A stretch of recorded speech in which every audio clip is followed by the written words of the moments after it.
Hello everyone, I'm Jihan Kaisi, Executive Director at URDA Lebanon, and it's my great honor to participate in this international conference organized by Foundation of Dialogue and Solidarity of United Nations, FODASUN. I represent URDA, Union of Relief and Development Associations, that was established in Lebanon in 2012 and has a major goal in providing basic assistance to the most vulnerable families in Lebanon in terms of healthcare, education, protection, sponsorship, development, shelter, and relief. The future of peace and human rights in West Asia, two words grasped my attention on the main topic of the conference: human and future. Human, a word that unites us. The prosperity of humankind is our purpose, each on his field. Humanity is what brings us together today to help us shape a better future. The future belongs to our children, our next generations. We all know that children are always the primary victims of crisis. That's why I will focus today on my presentation about the tragic situation of the Syrian refugee children in Lebanon. I feel it's great to take a break from statistics, studies, and strategies and take you on a journey to the field to see how refugees live in Lebanon.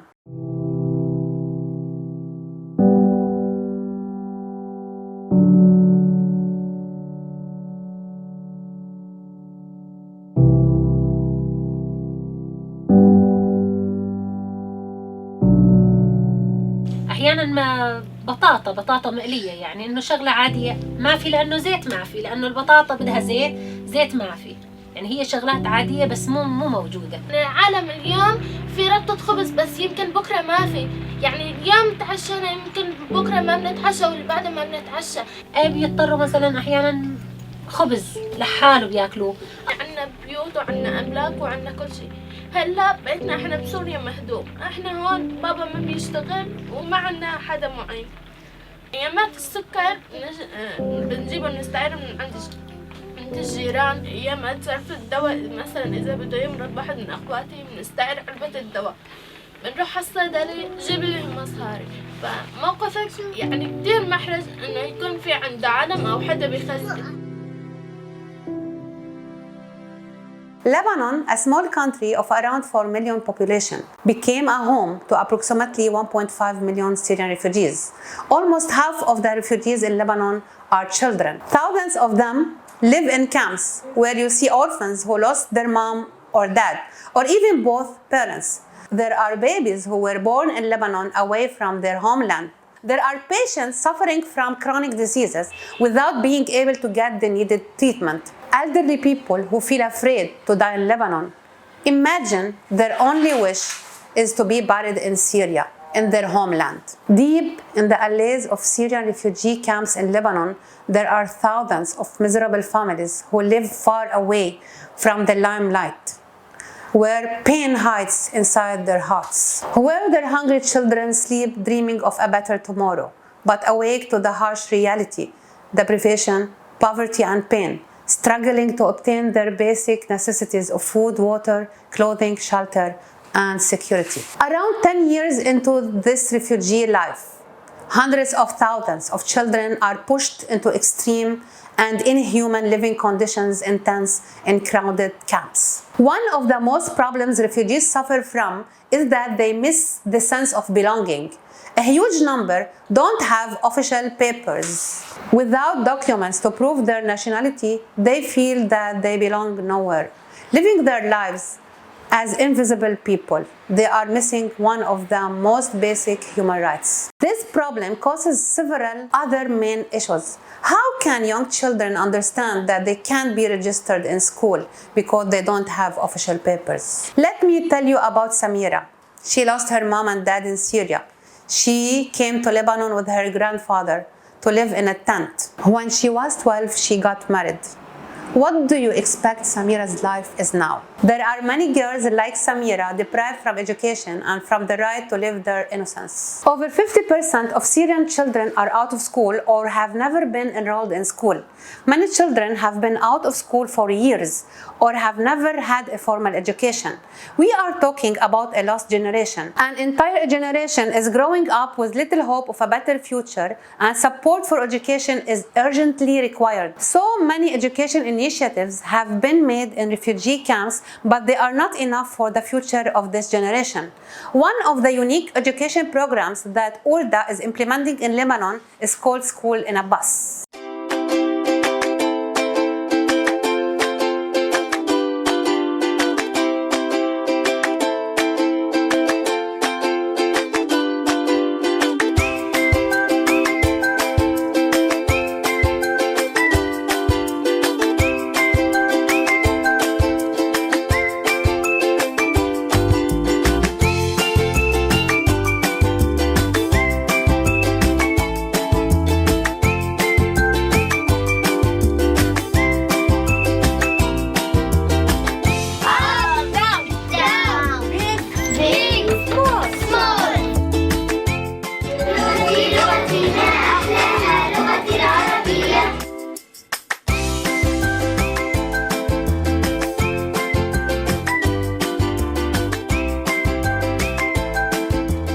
أنا اسمي عدنان الأحمد، عمري 11 سنة، وهون أنا عم بتعلم هون بالباص.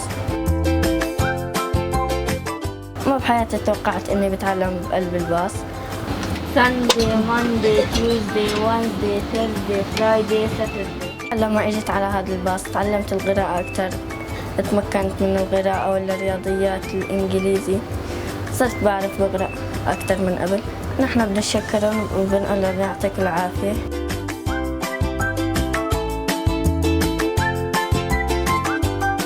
عم نتعلم ندرس بهذا الباص كرمال نستفيد من القراءة ونعرف كيف نقرأ ونكتب. أول ما فتنا لهون ما كنا نعرف كتير القراءة والكتابة، فتنا صاروا علمونا كل شيء نقرأ ونكتب.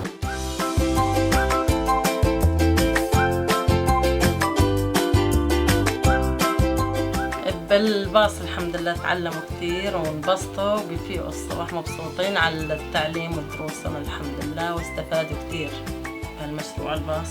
انزعجوا آخر يوم بالباص، حكيت مع انزعجوا ما بدهم يعني انه شو ليش آخر يوم بالباص، يا ريت يضل. ما بدهم عطلة بالبيت الناس، يعني إذا في عطلة ما بدهم إياها، بدهم يداومون على المدرسة. وفخور بولادي يا أخي لأنه الله بعث لهم هيك أستاذية يا أخي واستفادوا على دينهم. والله نتمنى الباص إنه يضل مستمر، لأنه هاي فرصة للطلاب وفرصة للطالب اللي ما هو بارك بالمدرسة مثلا أخي وعم يستفيد. مشروع سكول إن أباص هو فعلا مشروع كان فريد من نوعه كتير، يعني ضمن الظروف اللي نحن عم نعيش فيها، وضمن إنه نحن كان الاختيار أو حتى وقع الاختيار على أطفال هن كانوا طالعين أصلاً من بيئة شي تهجروا، شي بيئة حرب، شي بيئة خوف، حرمان لكتير شغلات بسيطة. أبسط شي فيها كان هو حق التعليم. فهذا الباص قدر عن جد يخليهم للطلاب يحسوا حالهم إنه خلص نحن ما لنا بجو حرب، ما لنا بجو مرض، ما لنا بجو بشع. بتمنى هذا المشروع يستمر ما بس ل3 شهور ولا ل6، بتمناه يستمر بشكل متواصل. Children exposed to refugee life and humanitarian crisis suffer from severe psychological and social consequences. Anxiety, depression, fear, and other stress-related problems threaten their ability to grow up healthy and happy. Many NGOs work on several programs related to the protection sector, but we face traumatic cases that need urgent intervention, and we are watching a generation who lacks access to mental health and psychological support. One of the main PSS programs URDA implements in Lebanon is called Basamat. Basamat is an Arabic word that means smiles. I have been on the humanitarian field for almost 22 years, and I thought that I have seen all kinds of misery. But then, Beirut blast came to destroy everything.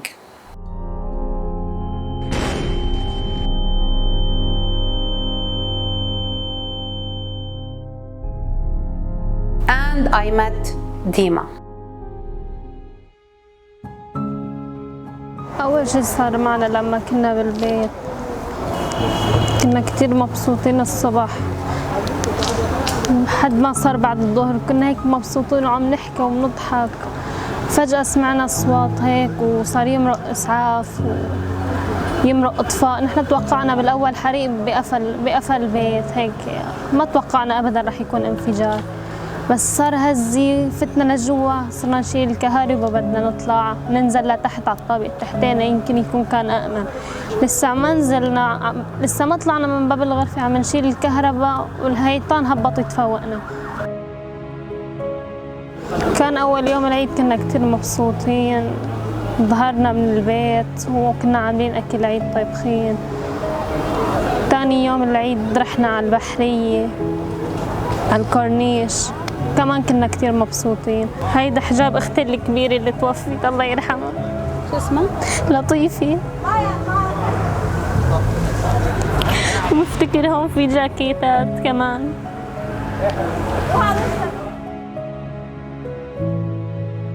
هيدي الأحمر والأبيض مخدة الماما والتخت تبعهم بفتكر.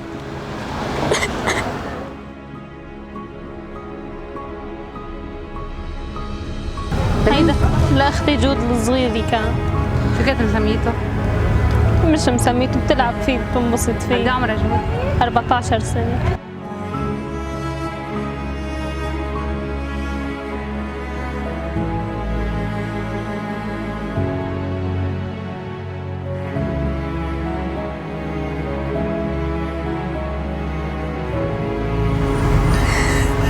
ضل مقهورة، بدي أهلي يرجعوا لي. أنا ما بقدر أتخيل حياتي بدون أهلي، هني كل دنيتي. أنا متعلقة فيهم كتير، إذا كل يوم ما كنت شوفهم ما بقدر أعيش. كنت ضليت تحت الحيطان توفيت معهم.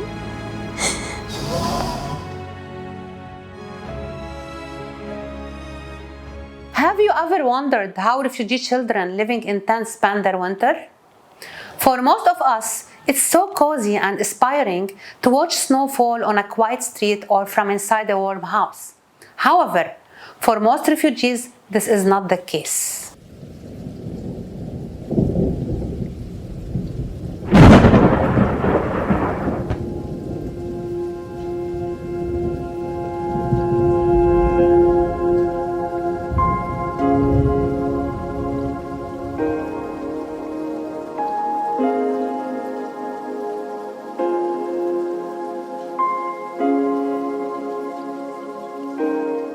في برد صحيح، في برد وفي خوف من الثلج والرعد والهواء،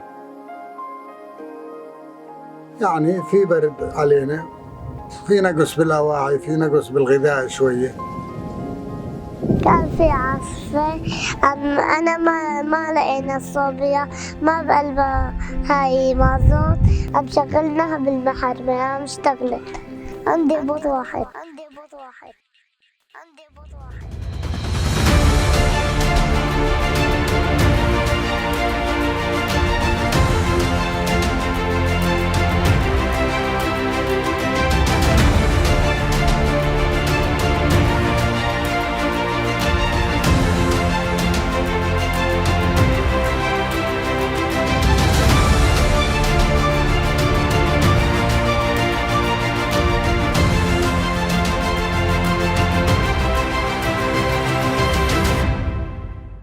Winter is a nightmare for Syrian refugees who live in areas of high altitude above 500 meters, especially in the Bekaa Valley, Arsal and Akkar, where winter temperatures frequently fall below zero.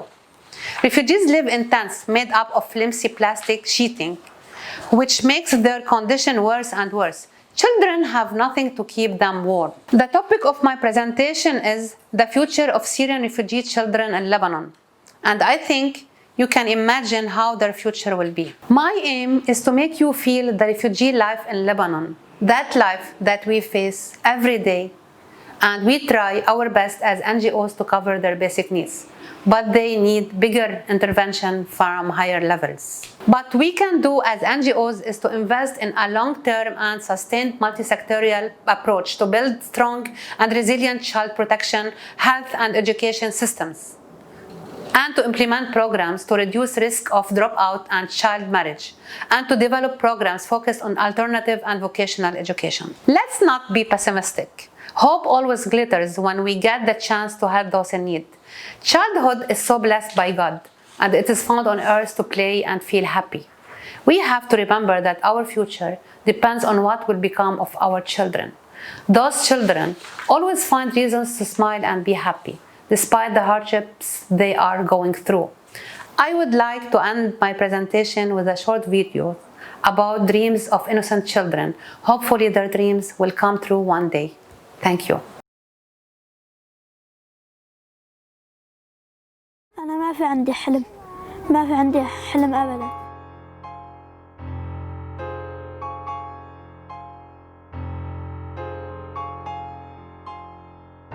يعني نزل على الأرض ويعني ما عاد في، كله صار بالأرض، ما عاد في لا حيط ولا سقف. أنا كتير مشتاقة لسوريا، وبحلم بستي وبعمي وبأخي بسوريا. لما بفيق بصير أبكي. موطني الجلال والجمال والسناء والبهاء في رباك نحن اجينا على لبنان انه صار عندنا قصف وبيتنا تدمر. والرجاء في هواك. اجت قذيفة على بيتنا وبعدين اجت جيش وصار بهالمدافع يضربوا البيوت. بعدين دمر كل شيء وما خلانا نقعد. مات اخوي. منعما وغانما مكرما سالما منعما. جينا مشان نعيش بس. جينا لهون لأنه سوريا ما في امان. توفوا امي وابي. لما تقوست امي شفته ولما احترق ابي شفته. تبلغ السماك موطني. يعني بنحلم نرجع لسوريا وبس، غير سوريا ما في. بتذكر رفقاتي ومدرستي وبتذكر كيف كنت أدرس هناك وبتعلم. بحلم إنه أرجع على بلدي وأشوف داري مثل ما هي ساعتها. بحلم أصير بالمستقبل أنسة، بس أكبر بدي أصير حلاق. بدي أصير أنسة. حابب أصير بالمستقبل يعني معلم صيدلية. أنا بشتاق كتير لبيت جدي وما بعرف هلأ وين هن. أنا أكثر شيء لأخواتي ولأولاد أخواتي ولأبي.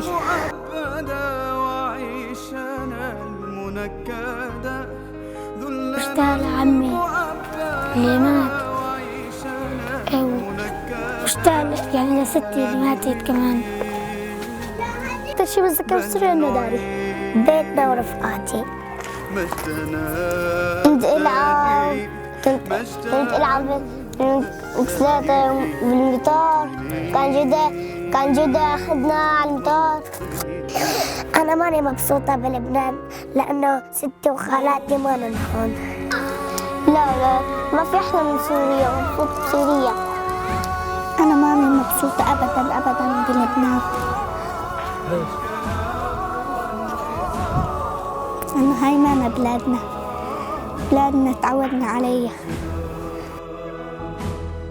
مجدنا وعهدنا واجب من الوفاء يهزنا